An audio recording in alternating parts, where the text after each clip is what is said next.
Blackballed. Blackballed. Blackballed. Blackballed.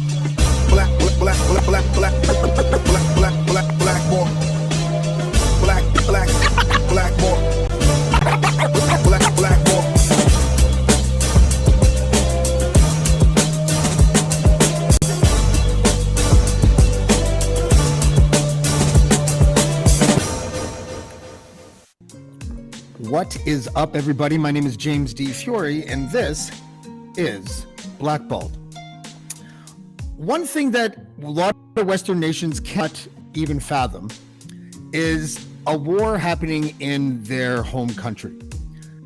And yet they still like to play sort of Monday morning quarterback with what the military strategy should be and everything, but it's never the same unless it's happening on your own soil. This is as wordy as my intro is going to get today because I want to spend as much time as I can with our guest. And her name, she's a parliamentarian from Ukraine, and her name is Kira Rudik. Kira, how are you? Hello, thank you so much for having me. I enjoyed watching you nod your head to the hip hop that I play at the beginning. That's a good sign that this interview will go well. About that, the difference, I think I want to frame it like this. You're a public servant and you're a civilian. Can you tell me if the experience that you personally are having is mostly focused on the public servant side of you, or is it impossible to detach the civilian side as well? And how do you manage that kind of conflict within yourself? Well, it's honestly impossible to detach the civilian side. And I do not think that there is a purely civilian side for every Ukrainian. Since the very beginning of the war, we ask ourselves this question every morning, like, where am I going to be the most useful today?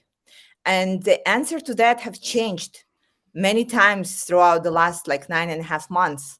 So at the very beginning, all of us, we were preparing to fight. We were training with weapons, and we were getting ready that Russians will be attacking very soon, and we'll have to protect our homes, our loved ones, our bodies. So then we were preparing for a siege. So you have to be like an organizer of yourself and your community to purely survive. Then at some point, when Russians were pushed back from Kiev, then we started to be people who are dealing with the humanitarian support. And at some point, when Bucha was liberated and Irpin were liberated, I became a person who is helping out victims of sexual crimes, and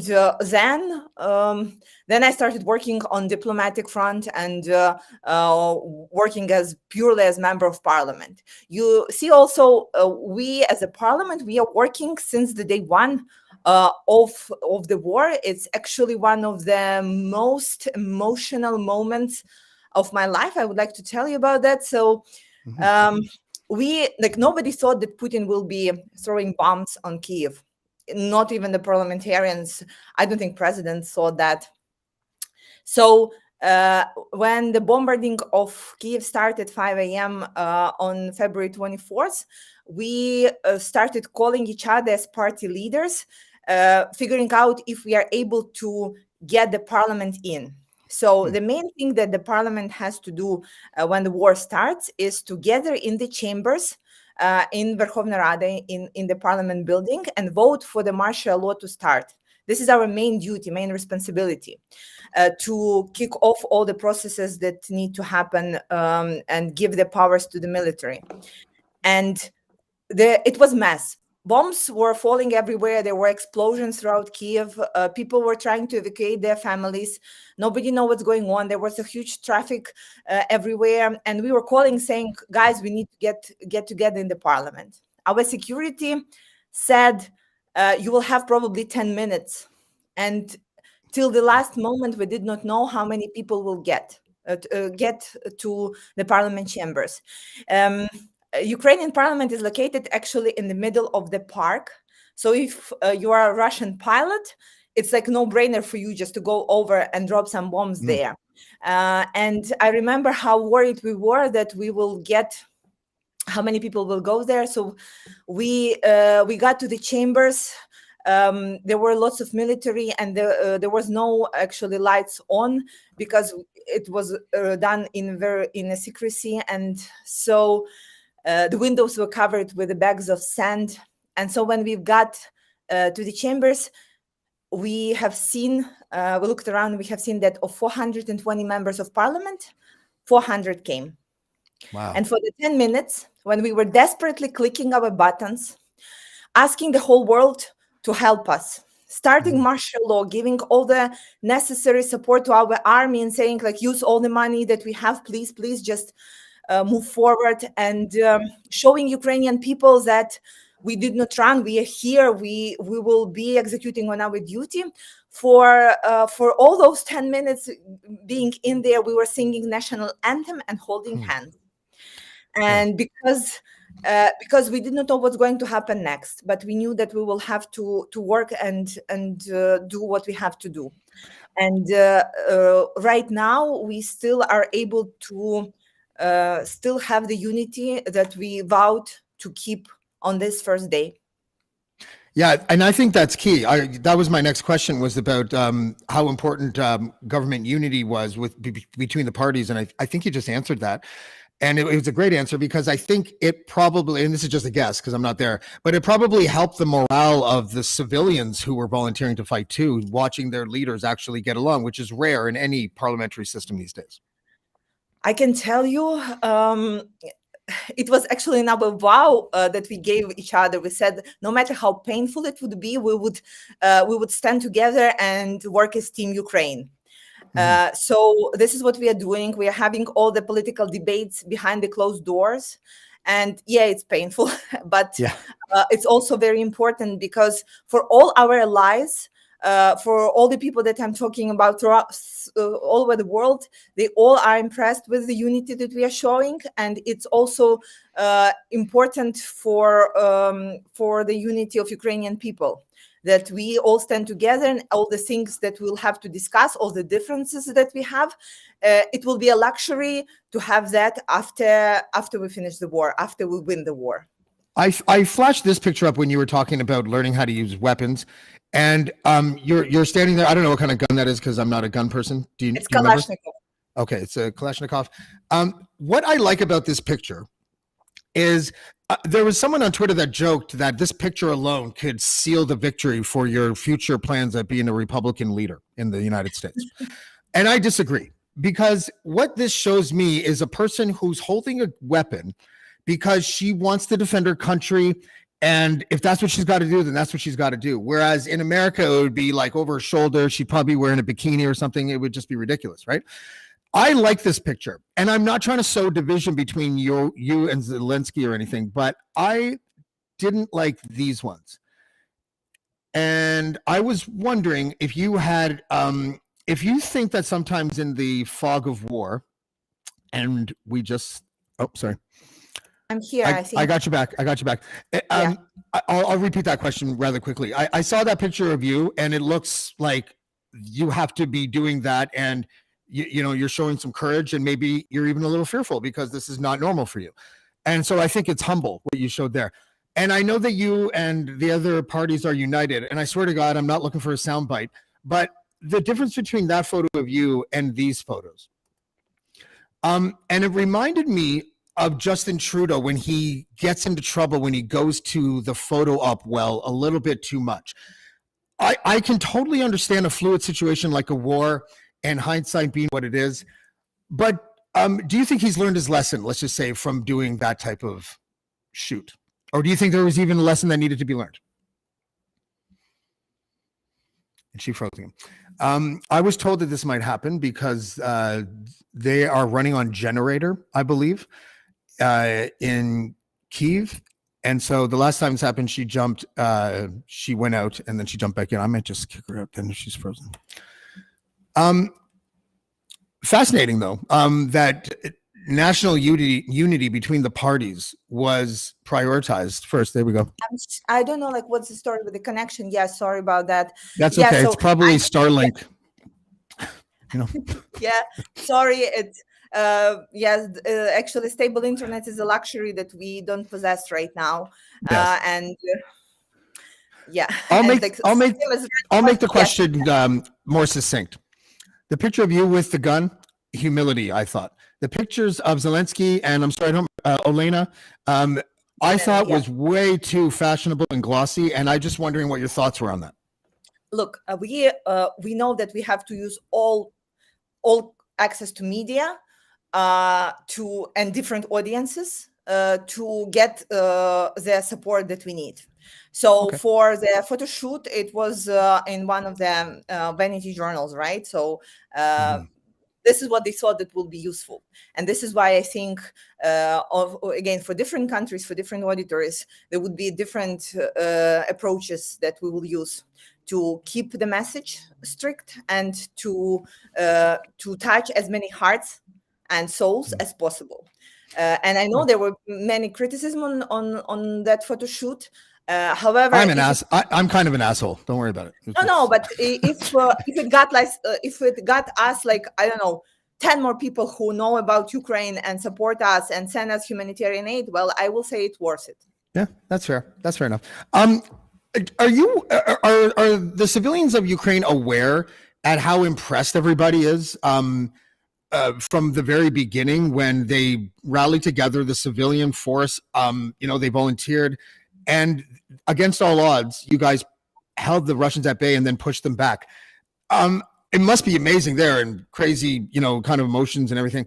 But I'm wondering if the civilians of Ukraine know that basically the world is behind them and that we see the civilian force as legit heroes, not just lip service. Yes, I think people realize that. The common feeling of this war is can be described by two words: watch us. You see, it's like there are so many things that were not supposed to happen that are happening right now. So first of all, nobody thought that we will stand for more than 2-3 days. And I can tell you, it's pretty scary to be sitting at your home where all the intelligences, where all your friends are telling you, you guys probably be done in a couple of days. And you are looking at your family and saying like, how can we be done? We're here, we are alive. And then like when we are not done in 2-3 days, couple of weeks, then couple of months, then you stand up and say like, look, watch us. Then nobody believed that we will get heavy weapons and we will be able to use it effectively and efficiently. Then nobody believed that we will get into the European Union candidacy. Then nobody believed that we are capable of counteroffense. And of course, nobody believed that we will take back Kherson. So we are right now at the point where still like nobody believed that countries will start acknowledging Russia as a state sponsor of terrorism, and it's already happening. Now nobody believes that we are going into NATO. Nobody believes that we will use Russian money for the rebuild of Ukraine. That's a Trumpism. Well done. Well, this is actually one of the projects that I'm this one will probably make sense. Well, look, at some point, the support from our allies will go lower and lower. And I totally understand that. People cannot feel empathy like every single day. So the question would be, and it's still like a very good question, which is why people who supporting us are paying out of pockets for Putin's crimes.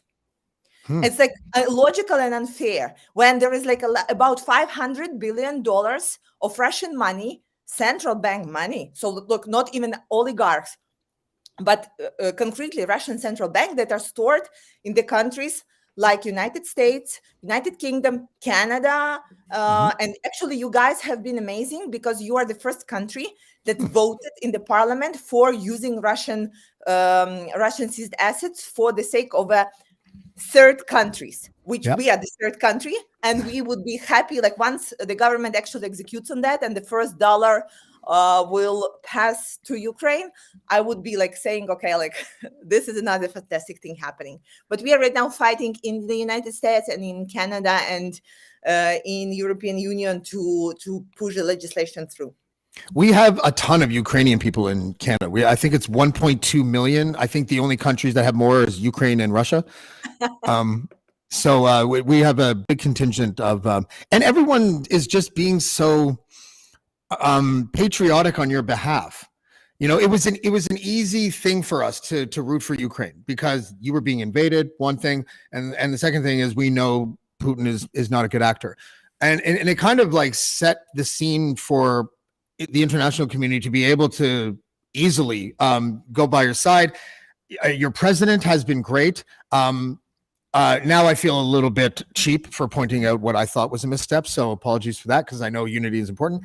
I did read something just before we went on air that back in September, you were maybe considering running for president. Is talking about that too soon also because of the unity question? Yes, I think the luxury of the political debate that we will be having after the victory. Right now, I don't think that it's even in people's minds that what going to happen at the next elections. Right now, what's in our minds is actually how to survive winter. I can tell you, at my home, there has not been electricity for the last like 3 weeks, and I'm running on diesel generator almost all the time. We don't have running water.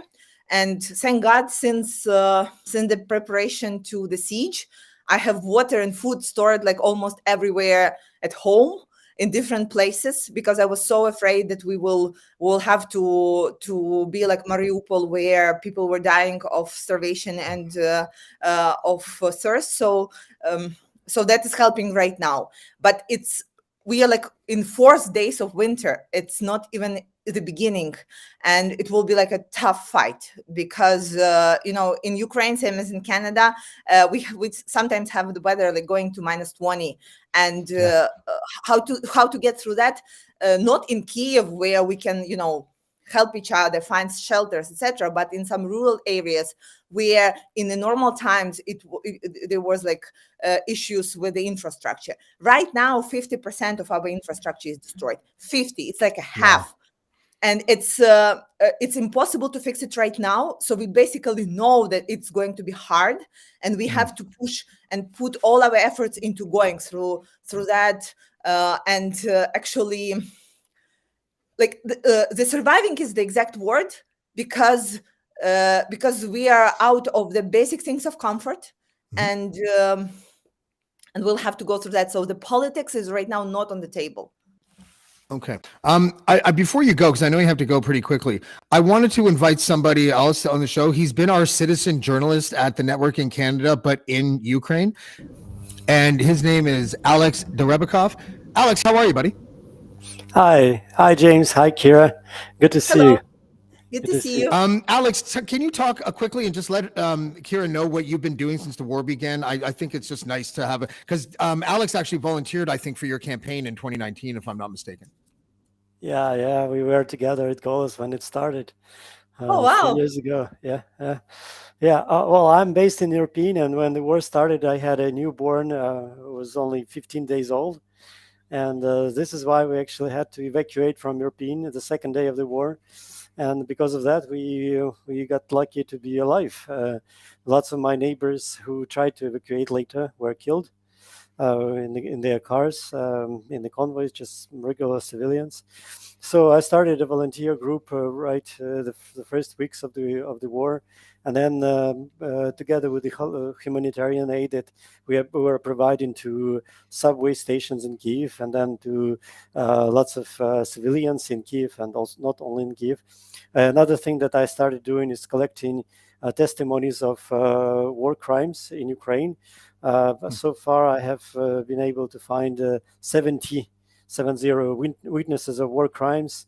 Now we are documenting them together with the European colleagues for the future court. So this is a brief. Wow. Alex, thank you so much for your work. It's super important. And by the way, James, it's like one of the things that we are all pushing for is the tribunal. Because again, something to my point that nobody believed that would happen. At the very beginning, nobody believed that Putin will stand a trial, same as nobody believed that Nuremberg tribunal. But right now we know that at some point there will be a tribunal, there will be a bench, and Putin will be sitting there. And at that point, we will be witnessing. And this is why it's so important to have everything written down, to have everything documented correctly, because Russians will say that it didn't happen. And we will be able to say, oh, no, it did. And we will be able to prove that. If you ever become president, I would make Alex a cabinet minister immediately. he's so resourceful. No, I wish at some point we can have this discussion, when it can be on the plate. But I understand. Listen, thank you so much. Do you have to go? Do you have a couple minutes, or is it? Yeah, I still have a couple of minutes. Let's go. Okay. Because I wanted to see if Alex had a question for you, because I actually really like this. I find it wholesome almost to see a leader, very popular leader, and one of the civilians that I was referring to earlier, which is that got on with it and volunteered to better his country under the worst circumstances ever. So, Alex, do you have anything? I'm putting you on the spot a little bit that you'd like to ask Kira, since you're more qualified to ask her a question than I am. Sure. Well, thank you, Kira, for being here. But I don't know if you discussed this already, but how do you guys, in the parliament, how do you guys get along now? Because Ukraine is such a beautiful country that, we always argue about teeny weeny details. But now, it's like it feels like it's consolidated together and fighting against the common enemy. But do you feel like you put aside all your arguments and quarrels? Well, we went through that. We discussed it a little bit, and I can tell you that Parliament is working, and we are gathering like at least twice a month. And since the beginning of the war, it has been at least 40 our gatherings and votes for different important matters. We do fight, but it's happening behind the scenes, and we're still fighting about some minimal stuff that we think is very important. However, most of the legislation pieces that we are voting, and most of the bills, we are voting unanimously because this is something that we really, really need. There is not that much that is right now can be like absolutely unacceptable for any of us. I think some of the critical pieces that we still cannot push through, however, it's coming together. It's forbidding of the pro-Russian parties, and there was a forbidding of Russian church. And I think that right now it's coming together. But I can tell you that if one would at some point look at the bills that we were voting for, it is something that nobody in any university can prepare you for. Like, for example, the bill to push local governments to allocate land for the cemeteries. For example, how to deal with the children who lost all the paperwork, their parents, and who like right now are called children of the war. How to deal with the people who lost everything and were tortured. How to deal with so many things that nobody is ever ready for, and you cannot fight about those things. You just like say, okay, like it's like when the military is coming to you and saying, okay, we need this 1, 2, 3, 4. It's you just cannot even tell them, okay, well, we think this or that. We say, okay, guys, like we will gather tomorrow and we will do like what you need. And this is what our main goal is right now as a parliament. First, to serve as a certain symbol that we are working and the country is working and the democracy is still here. And second is to work as a service, first of all, to the military and then to the civilians. Can I just ask, has there been any projections by anybody who might have an idea roughly on what the mental health services will what Ukraine will require by the end of this? I guess that's a really difficult question to ask, but so we are getting ready, and we are already gathering our different organizations who will be helping on this humanitarian front, because it's extremely hard to project how much and what kind of help we would need, but we're also using the experience of countries that went through the war. I can tell you, like, first of all, on I was leaving Ukraine for the first time on third month of war, and I'm like a grown-up woman. I'm pretty stable, and so I was in Warsaw, and I was jogging early in the morning, and there was an ambulance passing by me with the siren on. And I can tell you, I did not even understand what happened with me, but I was on the ground covering my head like this. Wow. And this is one of the things that I think we still even don't understand the scale of how it affects all of us. But the most it affects children. One of the main reasons why I came to politics was that, I come from very poor family from the border with Slovakia, and I always hoped that we will be able to raise this new generation of Ukrainians that will be undamaged, that they wouldn't know the poverty of the 90s, that they wouldn't know the revolutions, they wouldn't know the struggle, and they will be spoiled in a very good way. And right now we are robbed of this.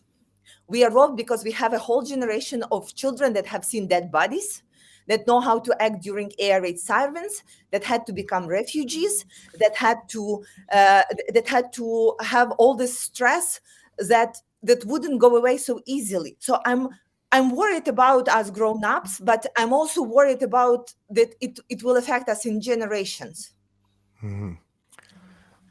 Yeah, it's the toll of the Vietnam War is still being, and that's even birth defects are still happening. So I mean, it was a question that I tried to make succinct, but that was stupid because it's a very complex question.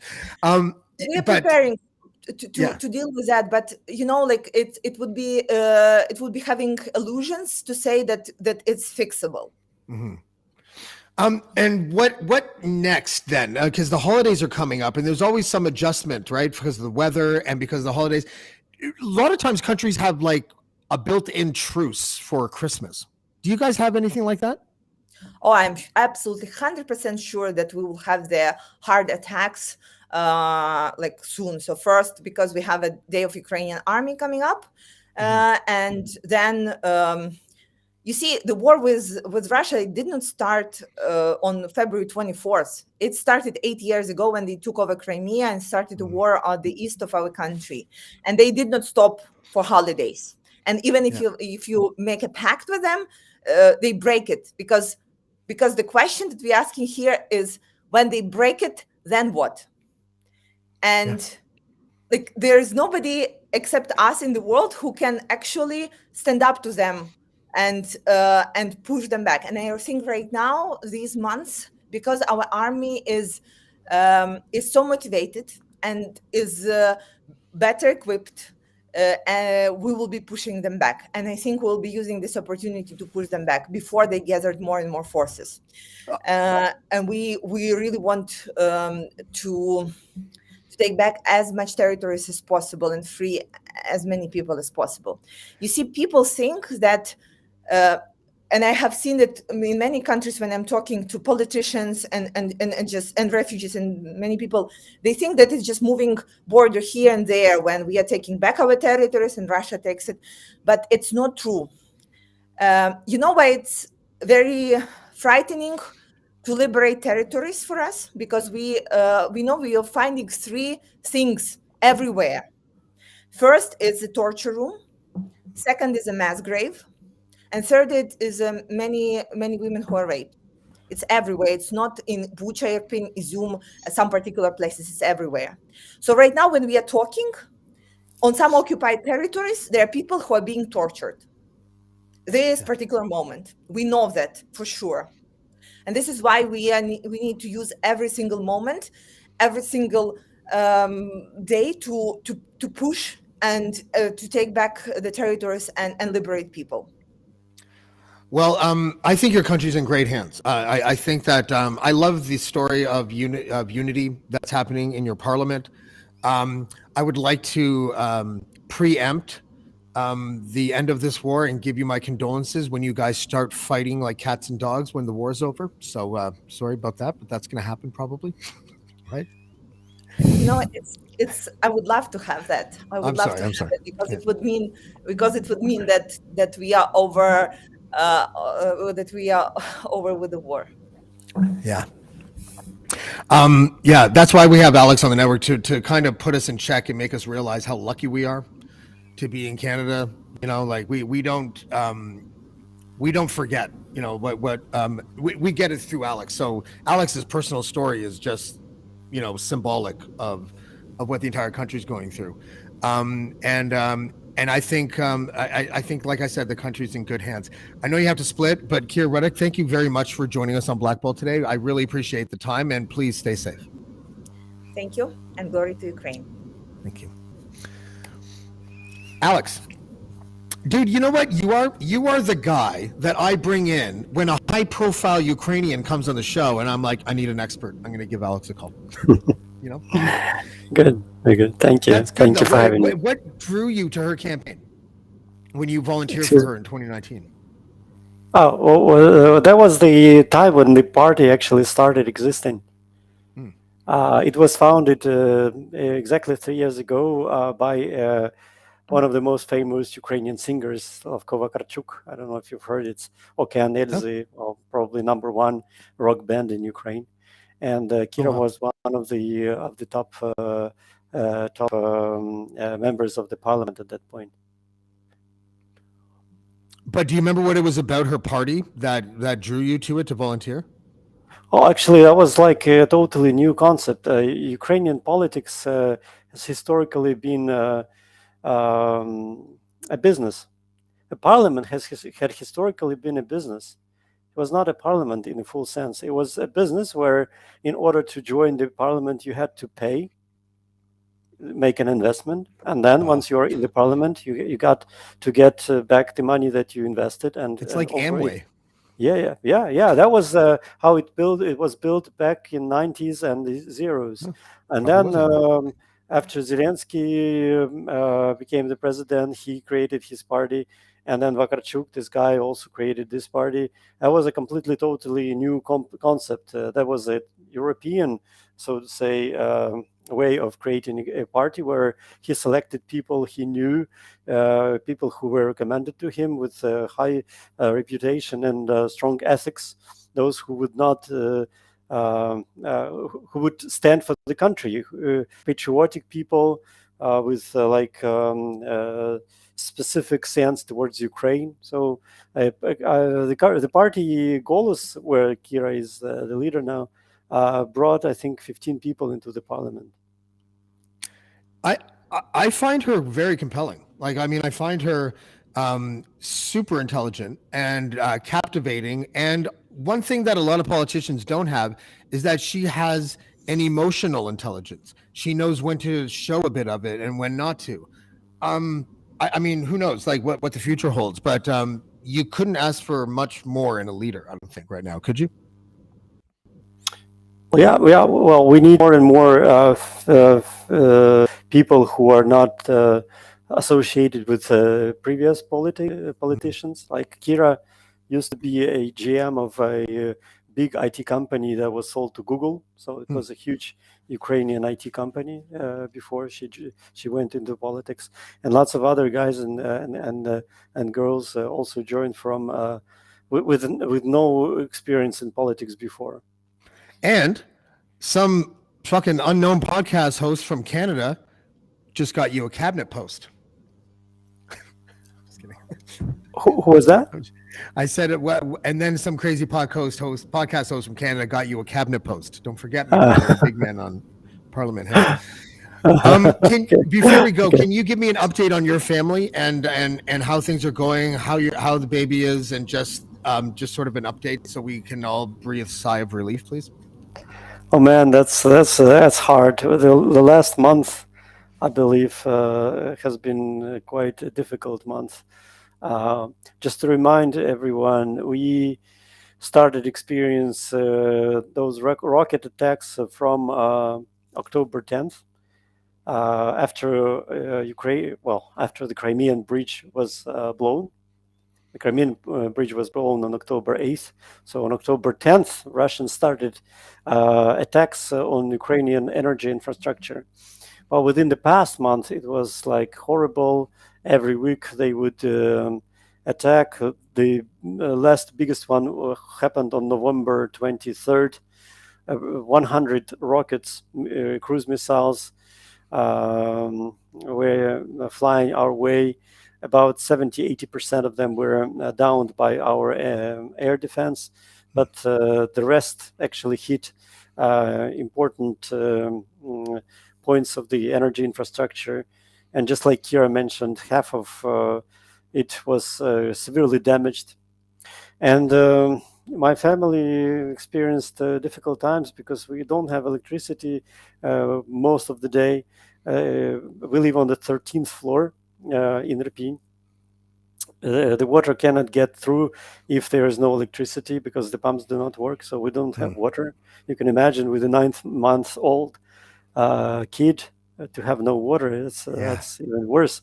You don't have internet. You don't have mobile connection is really poor. So it's like really horrible. But now I got a generator, so I can at least supply some electricity at times. Internet, we get the cable internet that is supported by generators as well, so we will have internet. There's nothing we can do about water. We still cannot have water. So I persuaded my wife to leave the country with my kid, and they are leaving next Friday, which is I feel really bad because why do I have to send my family away from my country? Why in the world in this 21st century I have to stay alone in this apartment with my cats, and my wife and my kid will have to leave? That's so horrible. And so I feel a bit sorry and bad about this fact. I mean, it's the right call, though, too, right? Like, I mean, you need to protect your family. So if that means leaving the country, that's annoying and shitty, but it's better than putting them in harm's way. So at least you have that to hang on to, I guess. Yeah, well, and simply because I expect the worst. We are optimistic, like Kira, like everyone in Ukraine believes we will win. We are very optimistic about this, but we are reasonably realistic about the fact that the Russians will continue attacking. They have about 400 cruise missiles and rockets ready to launch, probably within the next 3 days. As Kira said, on Tuesday we'll have a day of the Ukrainian army. Tomorrow, this is the day when the sanctions start acting. So this should happen on Monday, Tuesday, Wednesday, when they will attack again and put us in a total blackout. So no electricity, no water, no sewage. Can you imagine like millions of people without the sewage? How do you Woodstock 99 toilet? How do you I'm not talking about shower even. How do you go bathroom? How that's going to be horrible. That's why the mayor of Kiev actually said that in case this happens, 3 million of Kievans will have to evacuate to suburbs, to the villages, because another thing is that the central heating in Kiev, most of the apartment buildings are provided with the central heating. If the central heating stops, the water in the radiators will get frozen. So in order to prevent for this, they will just remove the water from the radiators. Hence, there's not going to be any heating within the winter months. So that's going to be horrible. Yeah, I mean, your fellow countrymen and women have displayed such collective courage since this started. And I know it's frustrating, and I'm certainly not trying to downplay what you're going through now, but if there was ever a first line that you wanted on the ice, it would be Ukrainian people, because you guys are unbelievably patriotic and tough. You guys are tough. I know you don't want to be tough anymore. You want the war to be over, and I'm with you. Hang in there, because I think that we're witnessing a sort of galvanization of an entire people.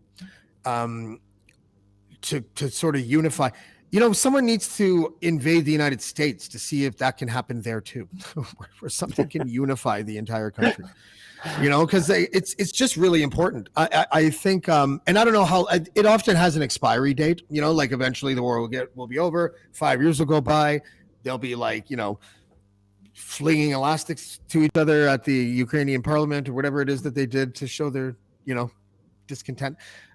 But normal is, even when it's flawed, is a sight for sore eyes, I guess you would say.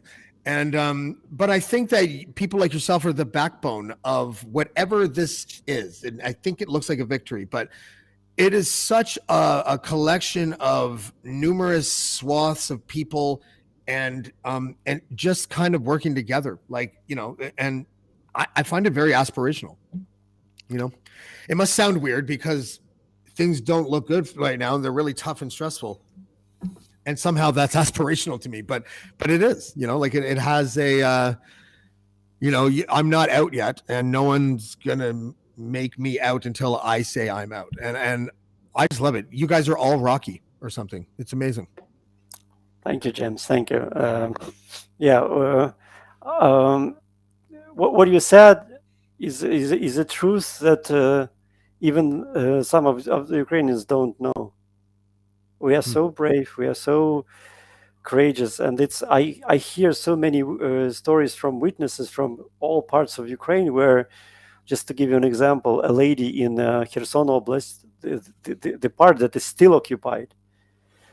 She was detained just for the fact that she took a photo of the collaborants during the referendum.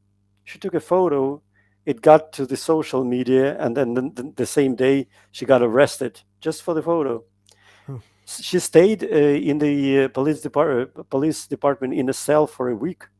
And once she was asked about something, she was said, "You will be sent away from the occupied territory." She told them, "It is not an occupied. I'm already in Ukraine." They told her, "You will be sent to Ukraine," and she said, "I'm already in Ukraine." She was detained, sitting in the cell in a police department, with the guys with the weapons around her, and she was like, "I'm in Ukraine," and she could have been killed for that. How so bold many is stories that? of the kind. I mean, it's like we are brave without even understanding this, because it's just our essence. This is our land. Why do we have to be afraid of something? Yeah. We're not afraid. And a lot of people might be more afraid of losing all out, right? And that's a lot more scary, maybe. The concept of that. Yeah, we are talking now, and I'm so happy that we have electricity. It was supposed to be off, and then you would see me with the candles or whatever. Or hopefully there is still internet. Oh, I thought that was your OnlyFans. I thought you were doing an OnlyFans with the candles. You never had a niche market there. Oh yeah. So, third time in this podcast, I said a joke at the worst possible time, but I don't know. It's just how I roll here. I'm certainly not trying to downplay anything that you're going through over there. I use levity, as a way to weed my way through. But mostly, I am one of those people that I talked about at the beginning, who has no earthly understanding of what it would be like to be occupied or to be invaded. I can conceptualize, and I'm telling you, I live in rural Ontario. It's not our best and brightest out here with these rifles that they normally shoot deer while probably very drunk. So I think, I mean, maybe we do okay, but no, without having that personal understanding, but being able to have someone like you explain it to us, is so much more beneficial to the audience and to myself than any leader talking about what's happening in their country. And it's great. So I'm super. I'm going to have you on again when we don't have the excuse of a Ukrainian high-profile person up, and we'll just have you up, and we'll talk a little bit more. I love it when you're on Dean Blundell show. I like how first of all, I like how they can use levity inappropriate places, unlike myself. I'll work on that, I promise. But I do enjoy listening to you there, and I enjoy the support, watching the support that you've gotten from viewers of the show, and you've kind of become a part of the network's family, and so that is great. I'm sorry it happened under such crappy circumstances, but I hope to continue to see you on the network long after this war is over. Thank you, my friend. Well, that's my honor and pleasure. So even if it wasn't for this war, I would live my normal life, and that would be completely quiet. And well, I think this is a big challenge for all of us to just to reconsider who we are, what we as a nation are going toward. By the way, I didn't trust Zelensky before the war started. I didn't trust. I mean, I couldn't understand how a comedian could become a president. It was, for me, it was like a nonsense. Yeah, when the war started with the first days, I talked to my wife, and I was like, we got to pray that this guy stays in Ukraine. He doesn't leave. He doesn't betray us, because he's the one who is on the top of the hierarchy, and if he leaves, that would be a lot worse. What do you mean leave? Like we know that he was offered to evacuate. He was offered a helicopter. Okay. He said, "I don't need a helicopter. Give me weapons." That's what he said. So, but if something happened to him, like he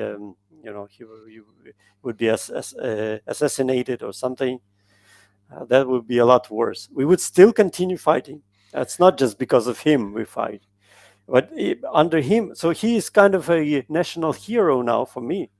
Yeah. That didn't come as a hero when he became a president. He was just a comedian who played a role of comedian, and because he played a role of comedian, people thought that he could be a good president, which he was not. He was a regular guy who became a president all of a sudden. And then when the war started, he actually became the national hero. Now he's worldwide known. So he's the leader of a nation that was formed before the war, and now it's cemented. I can't remember the word that you used. It is cemented under him as a national leader. So this is. I mean, I like several years ago, I was like, well, when we will have a good leader who will be leading us as a nation? And here he comes. Yeah, no, I know. I have a good feeling about her. So we're going to have her back. We'll have you back on that same day too. But Alex, it was really nice having you on. This was sort of last minute. I think I reached out to you like 3 or 4 days ago when I booked Kira. I was like, oh my God, Alex has to come on too, so I can understand things and not make jokes at inappropriate moments. So I'm one for two. Good. Thank you, James. But thank you for joining me, and we'll see you soon, buddy. Thank you, man. Stay safe. Thank you. Yeah. Bye. Bye. Love that man. And his son is gorgeous. Yeah, I don't really have any more words to say. I think we covered it all, because the naivete of just not being able to understand what it's like to live in a country that's been invaded is enough. That is the succinct point that I think having Alex on and having Kira on is a public service in a way, in and of itself. Tomorrow, Megan Murphy, former editor of the Feminist Current, dead named a person who claimed that they were trans, the Wax My Balls person, who was also a predator against many women, and was banned from Twitter for life. She was reinstated recently under Elon Musk's forgive a hateful person quota or something. No, actually, she's not hateful at all. Megan Murphy is not Donald Trump. Megan Murphy is just the person who got caught up in the orthodoxy wars when she was more of a moderate. But she will be on tomorrow, and I think it's at 10 o'clock, but I'll update that time. And I have a couple of announcements to make after that. Nothing crazy, but just trying to finagle my schedule, and we'll have an update for you tomorrow. And we will see you next time on Blackballed. Thank you. Blackballed. Blackballed. Blackballed. Blackballed.